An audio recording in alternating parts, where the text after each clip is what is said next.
और रात को अपने दफ्तर से जब घर लौट रहा होता है तो उसी दौरान इस मौत के गड्ढे का शिकार हो जाता है। और ये कुछ नहीं है जी, मैं तो कहता हूँ इन सरकार को इस्तीफा देना चाहिए। अगर काम नहीं हो रहा तो इस्तीफा दो, अपना घर बैठो।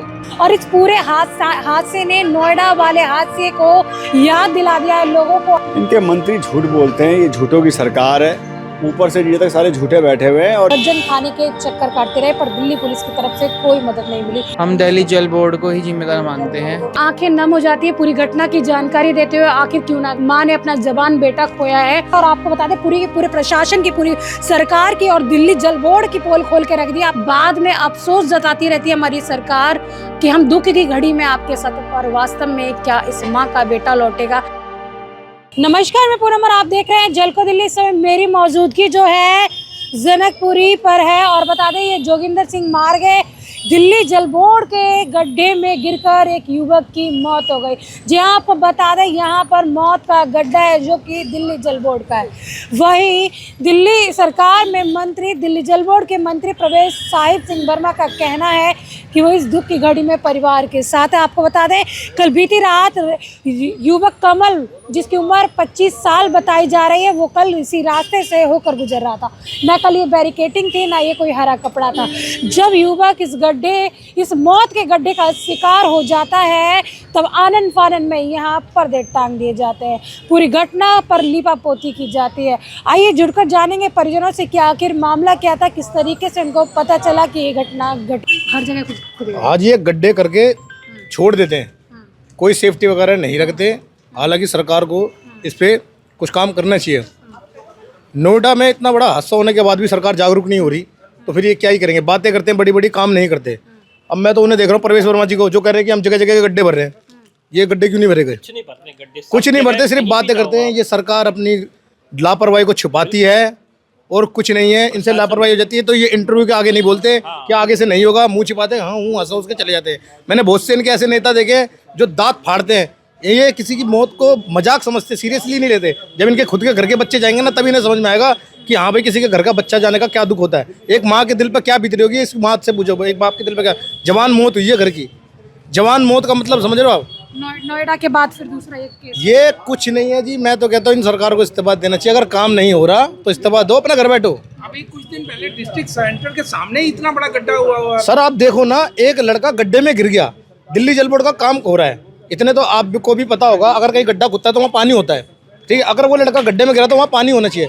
उस गड्ढे का पानी को सुखा दिया गया है और लड़के की बॉडी पड़ी रही है। मामले को लीपापोती की, ये लीपापोती करी जा रही है जी। सरकार कुछ नहीं है जी, अपनी नाकामी को छुपा रही है। कोई सीसीटीवी फुटेज कुछ नहीं है, कुछ नहीं है जी। वो रोड तो अंधेरा रोड है। एक बात तो गड्ढा खोद दे, वहाँ बैरिकेड लगाए, लाइटों का प्रबंध करें कि लोगों को दिखे कि यहाँ पे है। बोर्ड लगाया जाए कि सावधान, आगे कार्रवाई दिल्ली जल बोर्ड का वो चल रहा है। ऐसा कुछ भी उन्होंने नहीं लगा रखा था, सिर्फ एक जाली लगा दी। अधिकारियों को सस्पेंड कर देना, क्या यही सर सस्पेंड करने से सोल्यूशन नहीं होता। एक बच्चा तो FIR दर्ज होना चाहिए और जिन्होंने भी ये लापरवाही करी है उन्हें सस्पेंड करा जाए। मैं तो कह रहा हूँ उन्हें नौकरियों से बर्खास्त करा जाए। जो कामों में लापरवाही करें उन्हें नौकरियों पे लेना चाहिए, मेरे ख्याल जेल में जाना चाहिए। उन पे सख्त से सख्त जुर्माना लगाना चाहिए। किसी के घर का लाल चला गया है जी, उनके दिल से पूछो कि उन पे क्या बीत रही होगी। सरकार तो क्या ही बोले, मेरे हिसाब से तो इस्तीफा दे देना चाहिए। आंटी जी क्या हुआ था, कुछ जानकारी देंगे? मेरे को पता नहीं, अब लड़का जा रखा था, उसको पता है सब चीज के बारे में। फिर भी आपको क्या पता चला? मेरे को तो पता चला कि गड्ढे में गिर रखा था वो लड़का। रात को 12 बजे कॉल करी उसने। क्या काम करता था आपका बेटा? बैंक में था। बैंक में था। तो रात की शिफ्ट करके लौट रहे थे? हाँ, रात की शिफ्ट करके लौट रहा था। कितने, 12 बजे की बात है? 11:30 बजे वो छुट्टी हुई। 12 बजे उसने कॉल करा कि मैं घर आ रहा हूँ। उसके बाद हमने कॉल करा तो उन्होंने कॉल नहीं उठाई। तो आपको कैसे पता चला? फिर लड़का गया ढूंढने, उसके दोस्त गए सारे ढूंढने, फिर पुलिस रिपोर्ट करी। उस जनकपुरी वाले में भी करी, रोहिणी वाले में भी करी, 2-3 जगह उन्होंने पुलिस को कॉल? हाँ जी, तो पुलिस वाले भी थे, उनके साथ में ढूंढ रहे थे। फिर गड्ढे वहाँ किसी ने नहीं देखा। फिर किसी अनजान आदमी का फोन आया था वहां से। अनजान आदमी का फोन आया था? हाँ, कि मतलब वहाँ गड्ढे में गाड़ी गिर रखी। पुलिस को कॉल आया था ऐसा? पुलिस को नहीं आया था, हमने ही करा था घर से, किसी ने हमारे। अच्छा। हाँ, उनको बताया उन्होंने। कि क्या उम्र रही होगी कमल की? 25 साल। हाँ। बोल रहे हैं सरकार ने मुआवजे की बात कही, क्या मुआवजा ये सही बात है या गलत है? पता नहीं, मेरे को इसकी जानकारी नहीं है अभी। कोई जानकारी नहीं। हाँ भाई कहाँ है? अभी आ रहे होंगे, कहीं जा रखे होंगे। कहीं गए हैं?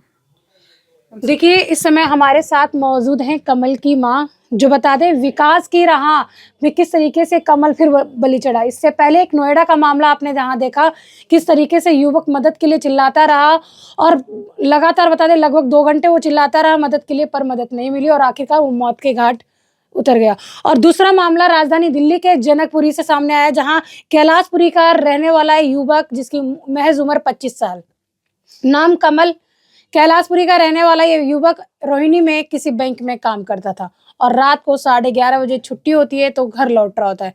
उसी दौरान बता दें जनकपुरी में दिल्ली जल बोर्ड की पाइपलाइन के लिए गड्ढा खोदा जाता है। लगभग वो गड्ढा जो है 2 से 3 महीने पहले से ही खुदाई उधर चल रही थी और 2-3 दिन पहले गहरा गड्ढा खोद दिया जाता है। ना कोई बैरिकेडिंग, ना कोई टेपिंग, ना कोई साइन बोर्ड, और आखिरकार कमल जो है अंधेरे की चपेट में उस गड्ढे में जा गिरता है और तड़पता रहता है। उसके बाद जो है उसी गड्ढे में उसकी मौत हो जाती है।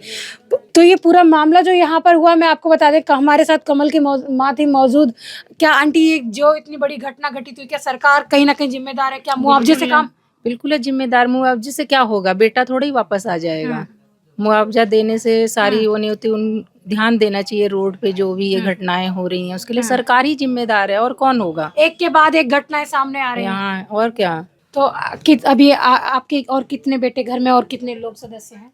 2 बेटे मेरे हस्बैंड में बस। कितने टाइम से रोहिणी में काम के लिए कमल जा रहे थे? 3 साल हो गए थे। 3 साल हो गए थे। हाँ जी। तो हमेशा छुट्टी के बाद वहां से कॉल किया करते थे कमल आपको कि हम हाँ निकल कि रहे मैं हैं? निकल रहे हैं यहाँ से। तो कितनी देरी में यहाँ पे पहुंच जाते थे? यहाँ ड्यूटी सेंटर से आधे घंटे में पहुंच जाता था यहाँ। आधे घंटे में। हाँ। और आप लोगों ने कब से कॉल करना शुरू किया, कब से ढूंढना शुरू कर दिया था? कितने हमने जब उसने 12 बजे कॉल करी उसने, फिर उसके भाई ने करा उसको 12:30 बजे, तो उसने कॉल नहीं उठाई। फिर मैंने भी करी कॉल, उसके पापा ने भी करी कॉल, उसके घंटी जा रही थी, बैल जा रही थी पर उठा नहीं रहा था, किसी ने नहीं उठाया बैल। आप जब थाने गए तो क्या हुआ? थाने में कुछ थाने में मैं नहीं गई, मेरे लड़का गया था, उसके दोस्त गए थे, उनको पता होगा बाकी जानकारी के बारे में। अच्छा, फिर फोन नहीं उठाया जा रहा था तो फिर आप तब ढूंढना शुरू किया? फिर ढूंढना, फिर लड़का गया, उसके दोस्त गए उसको ढूंढने के लिए, वो ढूंढा, उनको भी कहीं नहीं मिला। कितने बजे पुलिस को इन्फॉर्म किया गया होगा इधर से? उनको पता होगा, बच्चों को। तो पुलिस ने आपकी मदद की कुछ के? हाँ, उनके साथ वो भी जा रखे थे, पुलिस वाले भी गए थे साथ में, उसको वो ढूंढ रहे थे, वो भी साथ में मिलके। तो लोकेशन भी शायद उसकी ट्रेस हाँ, की गई। आप लोगों को कब पता चला कि कमल नहीं रहा? आपको कब पता चला आंटी? हमें तो सुबह 8 बजे। सुबह 8 बजे? हाँ, कि वहाँ गड्ढे में गिर रखा है, तो सुबह 8 पहले बजे भी पता वो चला। उसी रास्ते से आता होता होगा। हाँ, पता नहीं, बाकी तो मेरे को भी इसके बारे में जानकारी नहीं, तो रूट होगा तो उसी से आता होगा। देखिए कमल की माँ हमारे साथ मौजूद है और आंखें नम हो जाती है पूरी घटना की जानकारी देते हुए। आखिर क्यों ना, एक माँ ने अपना जवान बेटा खोया है और जो लौट के कभी नहीं आएगा वो उस राह पर चला गया है। किसके कारण? कहीं ना कहीं हमारी सरकार, हमारे प्रशासन की लापरवाही के कारण। जो विकास कार्य के नाम पर जगह जगह गड्ढे खोद दिए जाते हैं, कोई बैरिकेडिंग ही नहीं की जाती, कोई टेपिंग नहीं की जाती। पर क्या मुआवजा देने से इनका बेटा वापस आ जाएगा? क्या मुआवजा देने से इनके बुढ़ापे का सहारा बनेगा क्या वो मुआवजा? ये हालात हैं राजधानी दिल्ली के, जगह जगह गड्ढे खुदे पड़े हैं। और ये बता दें पूरी घटना जो है जनकपुरी विधानसभा, जहाँ के कैबिनेट मंत्री बता दें हमारे आशीष सूद जी हैं, वहाँ की पूरी घटना है। दिल्ली जल बोर्ड के ऑफिस भी वहीं नज़दीक में पड़ता है, जोगिंदर सिंह मार्ग पड़ता है। और ये घटना रात को जब ये बता रहे हैं कि किस तरीके से कमल वापस आता है, उसी दौरान पूरी घटना घटित हो जाती है। ये घटना बेहद ही दर्दनाक है, बेहद ही चौंका देने वाली है और कहीं ना कहीं हमारी सरकार की पोल भी खोलती है कि वास्तव में सरकार कितने स्तर पर काम कर रही है। बाद में अफसोस जताती रहती है हमारी सरकार कि हम दुख की घड़ी में आपके साथ, पर वास्तव में क्या इस माँ का बेटा लौटेगा? क्या भाई लौटेगा या पिता का बेटा लौट पाएगा? आप उनके भाई, क्या नाम है आपका? मयंक। कमल के छोटे भाई, बड़े भाई? बड़े भाई। कब पता चला आपको पूरी घटना के बारे में? एक्चुअली ये हुआ था, वो मतलब नाइट की शिफ्ट करके घर आता है, रेगुलर 11 बजे तक घर पहुंच जाता है। तो 11 बजे तक उसका फ़ोन आया था कि मैं जनकपुरी में हूँ, इतना तो बात करा था। उसके बाद में साइड कॉल्स ड्रॉप जा रही थी, कोई पिक ही नहीं कर रहा था और कॉल जाए जा रही थी, कोई उठा ही नहीं रहा था। 12-1 बज गया। फिर भाई मेरा निकला घर से बाहर अपने दोस्तों के साथ, तो वो छानबीन करने लगा जनकपुरी में। तो उसे डीसी पार्क में वगैरह, बहुत बड़ा पार्क है, तो वहाँ वो सब छानबीन कर रहा था कि मतलब कुछ हुआ हादसा तो वहाँ मिल जाएगा। ऐसा कुछ नहीं हुआ। फिर जाते जाते फिर सारी चौकी, पुलिस चौकी वगैरह इन सबसे मदद ली, तब जाके ट्रैक करा, तो ट्रैकिंग में उसका फ़ोन भारती कॉलेज के पास ही बता रहा था। वो सारा 7 घंटे तक वहीं की ट्रैकिंग बता रहा था फ़ोन, पर मिला कहीं भी नहीं, फ़ोन ही नहीं मिला उसका। और फिर सुबह के टाइम पापा ने किसी फ्रेंड ने करा था 9:30 बजे करीब, तब किसी सिविलियन ने ही, नॉर्मल बंदे ने उठाया, तो उसने बोला हाँ यहाँ पे कुछ हादसा हो रखा है। उसने लोकेशन हमें भेजी, मंगोलपुरी बोल के, पोसंगीपुर बोल के, जनकपुरी में जो पोसंगीपुर है वहाँ। तब पापा उस बंदे ने बताया लोकेशन में, तब गए, तब पता चला ऐसा हुआ। उसके बाद पुलिस आई, इन्हें पुलिस की वजह से कोई इतना सहयोग नहीं था। 4-5 कौन से हवलदार थे जो रात भर ढूंढ रहे थे बोलने पर। अच्छा ये बताइए, जहाँ पे पूरी घटना घटित हुई आप उस लोकेशन पे गए थे? मेरा भाई गया था, पापा गए हुए। पापा, क्या वहाँ कोई टेपिंग, कोई बैरिकेटिंग कुछ किया गया था? बैरिकेड्स तो थे ही नहीं, टेपिंग टेपिंग भी नहीं थी, कुछ नहीं था, कोई इंस्ट्रक्शन हिंट था ही नहीं। ये इतनी बड़ी घटना घटित हो जाती है और मतलब कोई, मतलब वहाँ पे कोई बैरिकेटिंग नहीं की गई, कार्य चल रहा है, कुछ जानकारी, कोई साइन बोर्ड, कुछ कोई साइन बोर्ड, कोई हिंट बोर्ड, कुछ भी नहीं था, कुछ नहीं था। कहीं ना कहीं आपका भाई जो है नोएडा वाली घटना से संबंधित हो गया, हाँ, वही वाली वही सेम, सारी वो चीजें। वही गड्ढे में गिरने वाली, वही सेम। तो प्रशासन कहीं ना कहीं जिम्मेदार मानते हैं? जिम्मेदार है, बिल्कुल है। कह रहे हैं मुआवजा दिया गया, सरकार की तरफ से मुआवजे की घोषणा की गई, वास्तव में ये सच? अभी तो पता ही नहीं चला। कुछ पता नहीं चला। कोई मंत्री, कोई यहाँ का विधायक आप लोगों से, परिवार से मिलने आया? कुलदीप सोलंकी आए थे, यहाँ के एमएलए। यहाँ के एमएलए हैं कुलदीप सिंह, तो उन्होंने कोई बात कही मुआवजे की, कुछ कहा? उन्होंने भी कुछ अभी जिक्र नहीं करा, कोई रेफरेंस नहीं अखबारों दिया। में छप गया है कि मुआवजे की बात कर दी गई है, घोषणाएं हो गई हैं। ऊपरी तौर पे करी होगी, हमें नहीं पता, हमें नहीं पता इस बारे में, मुआवजे के बारे में। आप किसे जिम्मेदार मानते हैं? किसको जिम्मेदार? हम दिल्ली जल बोर्ड को ही जिम्मेदार मानते हैं, क्योंकि उन्होंने गड्ढा खोद के, कोई उसमें था नहीं, प्रिकॉशंस वगैरह कुछ नहीं थे। जो नॉर्मल सिविलियन है, कोई भी हो, ये पहले भी होता था, आज भी, कल भी होगा, ये गलतियां दोहराई जा रही हैं, सीरियस रिस्ट्रिक्शन ले ही नहीं रहे कोई। तो ये डेफिनेटली दिल्ली गवर्नमेंट की। मेरे सिबलिंग ट्विंस थे, मेरे सिबलिंग है, वो 2 ट्विन है, उनमें से एक हादसे का शिकार है। सर, सबसे पहले जानना चाहेंगे पूरी जो घटना घटी थी उसके बारे में आपकी क्या राय है? देखिए, बहुत दुखद घटना है। एक नौजवान जो रात को अपना काम ख़त्म करके घर वापस आ रहा हो और वो ऐसे हादसे का शिकार हो जाए, तो निश्चित तौर पे सरकार की लापरवाही है। आप इतना बड़ा गड्ढा सड़क पे खोदते हैं, सड़क खोद देते हैं और उस पर कोई बैरिकेडिंग नहीं करते हैं, उस पर कोई मार्किंग नहीं करते, तो निश्चित तौर पे ये इनका फेलियर है। मैं तो ये मांग करूँगा कि कोई लीपापोती ना हो।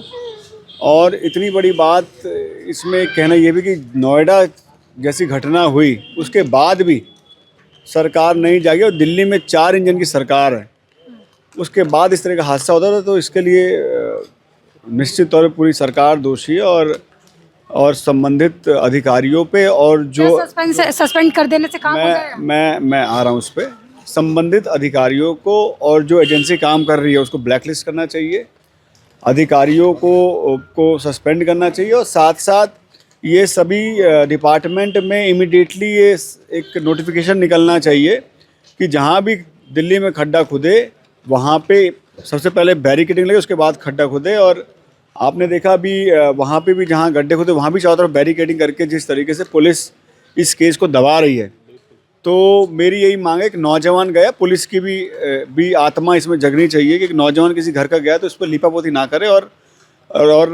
ईमानदारी से इसकी जांच करे और दोषियों के खिलाफ एक्शन हो।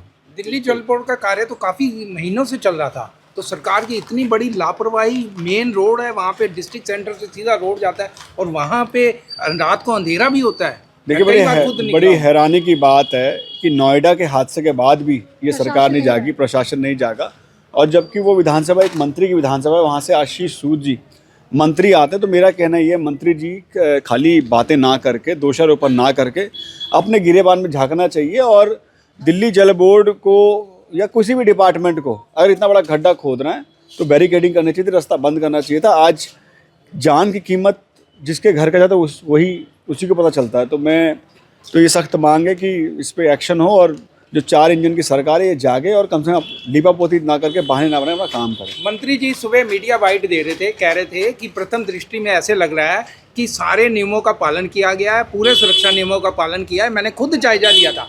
जब मंत्री जी ने खुद जायजा लिया और तब ये हालात हैं जी। इनके मंत्री झूठ बोलते हैं, ये झूठों की सरकार है, ऊपर से नीचे तक सारे झूठे बैठे हुए हैं। और जब सच को दबाने के लिए पूरा सिस्टम लग जाता है तो वो सच नहीं कहलाता। तो आज मंत्री जो शर्म आनी चाहिए कि उनके विधानसभा एक नौजवान लड़का गया और इस तरह का बयान दे रहे हैं।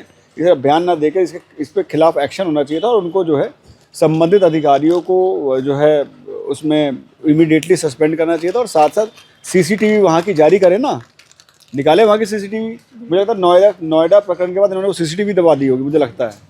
और ये कहा जा रहा है कि भाई मुआवजे का वो ऐलान कर दिया, क्या इनका बेटा एक मुआवजे से क्या बेटा वापस आ जाएगा?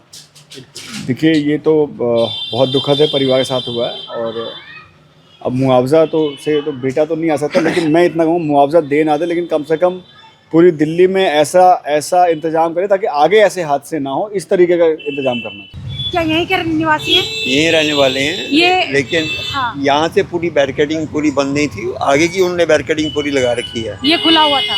ये जितनी गैप हुआ है ये पर्दा सुबह लगा है। हाँ। पहले वो बाइक अंदर कैसे लेके गया, हालांकि काशन का बोर्ड लगा हुआ है, कैसे गया ये मालूम है। अच्छा। क्योंकि रात का समय था, दिन होता तो पता लगता है। बताते हैं पूरी रात युवक तड़पता रहा, मर गया इसके अंदर। जी वो तो सुबह न्यूज़ में ही पता लग रहा है कि सुबह 7-8 बजे ही पता लगा पुलिस को।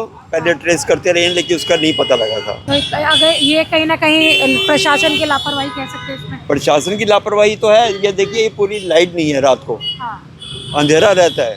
हाँ। तो जब अंधेरा रहता है, अब पता नहीं बाइक कैसे गया है कैसे नहीं गया, या अंधेरे में पता नहीं लगा उसको, गॉड नोस। लेकिन यहाँ पे लाइटिंग का पूरा लाइटिंग इशू है, पर्दा नहीं टांगा गया, बीच का स्पेस खाली था, स्पेस खाली था बीच का। देखिए आपको बता दें ये पूरा घटनाक्रम आपको बता दें, नोएडा के जो इंजीनियर की मौत हुई थी उसकी याद दिलाता है। और आपको बता दें ये खाली था, ना कोई साइन बोर्ड था, ना कोई टेपिंग थी, ना ये पर्दा टांगा गया था। और आपको बता दें पूरे मामले की जानकारी आपको दिखाते, साथ ही ये भी दिखाते कि पूरा गड्ढा कहाँ पर। अभी देखिए सभी मीडियाकर्मी यहाँ पे पहुँचे हुए हैं और इस घटना की अपडेट दे रहे हैं। आपको बता दें जबकि ये पूरा रास्ता सही है तो युवक ने सोचा होगा ये यहाँ से ही निकल जाता हूँ और उसके बाद वो इस रोड पर एंटर होता है। हालांकि इस पूरे सड़क पर दिल्ली जल बोर्ड का काम चल रहा है और ये काम जो है लगभग 2 महीने से चल रहा है। पर अभी बता दें पूरी घटना यहाँ घटित होती है, इस मौत के गड्ढे का शिकार हो जाता है कमल। और बता दें परिजनों ने ये भी बताया है कि पूरी रात जो है परिजन आधा दर्जन थाने के चक्कर काटते रहे पर दिल्ली पुलिस की तरफ से कोई मदद नहीं मिली। और सुबह 7:30 बजे परिजनों को कॉल आता है, जब लगातार फ़ोन करते रहते तो एक यहीं के नागरिक ने फ़ोन उठाकर बताया कि एक ऐसी घटना घट रही थी। ऐसे में परिजन जो है यहाँ पर पहुँचे और तब उनको पता चलता है कि पूरी घटना ऐसे घटित हुई है। और आपको वो गड्ढा भी दिखाएंगे, ये मौत का गड्ढा दिखाएंगे, दिल्ली जल बोर्ड का गड्ढा दिखाएंगे। अब ये देखिए जांच का विषय है, कितना बड़ा गड्ढा खोला गया है। अब ये टेपिंग पे भी की गई है, इससे पहले कोई टेपिंग नहीं की गई। यहाँ के लोकल लोगों ने ही बताया कि कोई टेपिंग नहीं था, कोई पर्दा नहीं लगा था। ये पूरी घटना का जो शिकार युवक कमल इस मौत के गड्ढे का शिकार हो जाता है, उसके बाद यहाँ टेपिंग की जाती है, उसके बाद ही यहाँ बैरिकेडिंग की जाती है। उससे पहले पूरा ऐसा ही खुला छोड़ दिया जाता है। आपको बता दें इस गड्ढे में बता रहे हैं पानी भी भरा था। कुछ परिजनों ने इस तरीके के गंभीर आरोप भी लगाए हैं कि पानी भरा हुआ था जिसको पानी सुखा दिया गया और इसी गड्ढे के अंदर बता रहे हैं वो युवक कमल जो है तड़प कर अपने दम तोड़ देता है। अब ये सोचने वाली जांच का विषय है कि किस तरीके से वो यहाँ तक पहुँचता है, वहाँ से यहाँ तक पहुँचता है और किस तरीके से पूरी घटना होती है। यही वो जगह थी जहाँ पर ये पूरी घटना घटित होती है और इस पूरे हादसे ने नोएडा वाले हादसे को याद दिला दिया है लोगों को। पूरे मामले में आपको बता दें 3 लोगों का सस्पेंड किया गया है, एग्जीक्यूटिव इंजीनियर को, सीनियर इंजीनियर को और असिस्टेंट इंजीनियर को। पूरे मामले में बताया जा रहा है 3 लोगों को और साथ ही जांच की जा रही है जिसकी रिपोर्ट 24 घंटे के अंदर सौंपी जानी है। आखिर ये किसकी लापरवाही थी, आखिर किसकी लापरवाही नहीं। वहीं अलग अलग नेताओं ने ट्वीट कर पूरे मामले को बता दें और भी गंभीर बना दिया है। आम आदमी पार्टी का कहना है कि इस तरीके की लापरवाही बेहद ही दर्दनाक है, पर कहीं ना कहीं सरकारें कोई भी हो, परिवार का एक सदस्य चला गया, कहीं ना कहीं परिवार की खुशियाँ लुट गई। नोएडा जैसे मामले के बाद जहां सरकार को जागरूक हो जाना चाहिए था और अपनी लापरवाही जो भी कमियां थी उनको ठीक कर लेनी चाहिए थी। जहां पर एक ठंडे पानी में एक युवक की मौत होती, वही बीती रात, अभी भी सर्दी का समय चल रहा है, 1 महीना नहीं बीता और दूसरी घटना राजधानी दिल्ली से सामने आती है। और ये बता दें पूरी विधानसभा आशीष सूद जी की है, जहां दिल्ली के कैबिनेट मंत्री आशीष सूद है, उनके विधानसभा क्षेत्र में ये पूरी घटना घटित होती है। देखिए आपको बता दें ये पर्दे आप साफ तौर पे अभी देख सकते हैं, पूरे क्लीन है, जिससे पता चलता है ये पर्दे अभी नए लगाए गए हैं।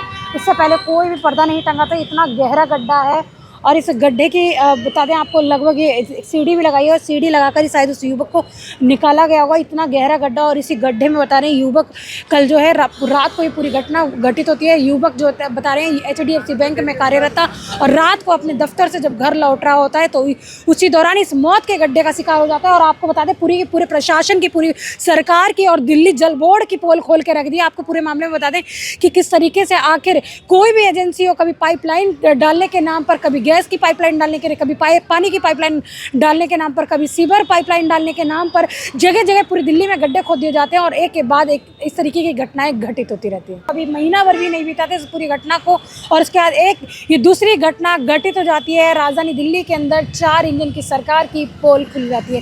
चाहे सरकार कोई भी हो, आपको बता दें, पर किसी मुआवजा की घोषणा कर देने से किसी परिजन का सदस्य नहीं लौट आएगा, ना ही किसी माँ की गोद हरी हो जाएगी। आपको बता दें और पूरी घटना जो है दिल्ली जल बोर्ड का ये गड्ढा बता दें लंबे समय से यहाँ काम चल रहा है। किस तरीके से कमल यहाँ पहुँचा अभी इस बारे में जानकारी निकली, पर आप स्थानीय लोगों से पता चला यहाँ कोई साइन बोर्ड नहीं था, कोई टेपिंग नहीं थी, कोई पर्दा नहीं था।